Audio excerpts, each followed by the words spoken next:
Hey everybody, Dr. Rob Silverman here. How are you? Got a lot of great feedback yesterday on a post that we did on sleep. Now, we all know that sleep is a critical element to our overall lifestyle wellness, our overall wellness in general.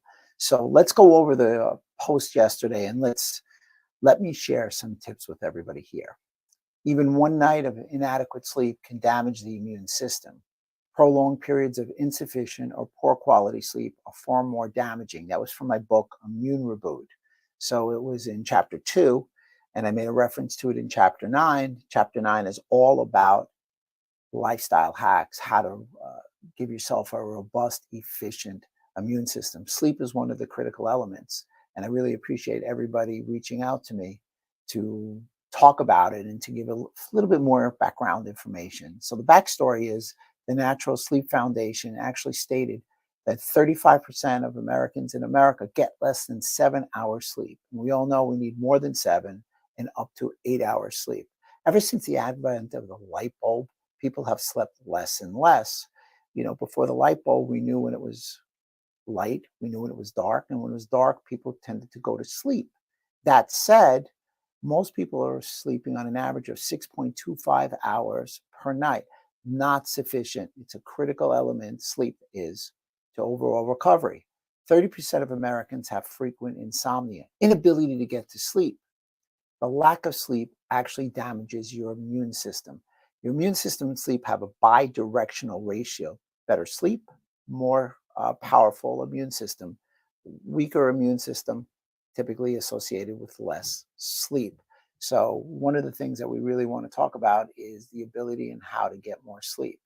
Even one night of inadequate sleep can damage the immune system.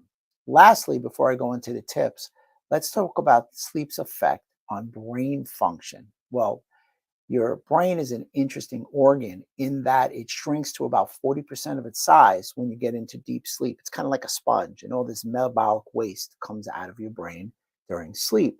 So sleep is a critical element if you want to decrease your incidence of neurodegenerative disease. That all being said, let's look for tips for getting a good night's sleep. Number one, let's try and maintain a regular sleep schedule. Establish the right relaxing bedtime routine. Give yourself about 15 to 30 minutes before trying to get to sleep, meaning you're not going to press that sleep button and just go right to sleep. So what you want to try and do without question is, try and rest and go to bed about 15 to 30 minutes before. So if you want to be asleep, obviously at 11:30, go in at 11 o'clock.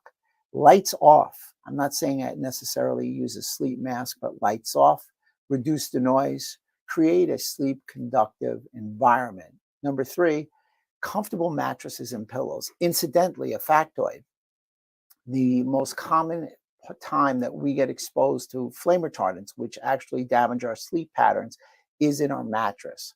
So obviously, I'm always going to suggest to everybody have a flame retardant type mattress, a comfortable pillow. One thing as a chiropractor, one pillow, your neck in a good position, not one of these 2, 3 pillows and prop up, not pillows where you're propping up your head like this. So you want a comfortable pillow, one pillow sufficient to keep your neck in a parallel position. Sleep on your side. That's been shown to be the best position. Sleep on your left side. Your left side actually allows your body to get into a deeper sleep, and that left side also allows your brain to detox during your sleep. Finish eating about 3 hours before you go to sleep. That big meal before bed is not going to work. Obviously, everybody knows that I believe in intermittent fasting as a lifestyle hack, as a lifestyle rock solid tenet. So try not to eat. I try and avoid 5 hours from the time of my last meal to when I even consider going to sleep. Exercise regularly.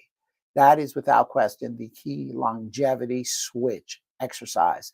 It's a good debate. Is it 4 minutes? Is it 11 minutes? Is it 19 minutes? Exercise every day. Try not to exercise before you go to sleep. Your endorphins will be released. Your heart rate's up. It's not going to be that easy to go to sleep, but exercise regularly. Avoid caffeine. Try and avoid caffeine past 2 p.m. Nicotine, alcohol, all these things are not going to enable you to go to sleep.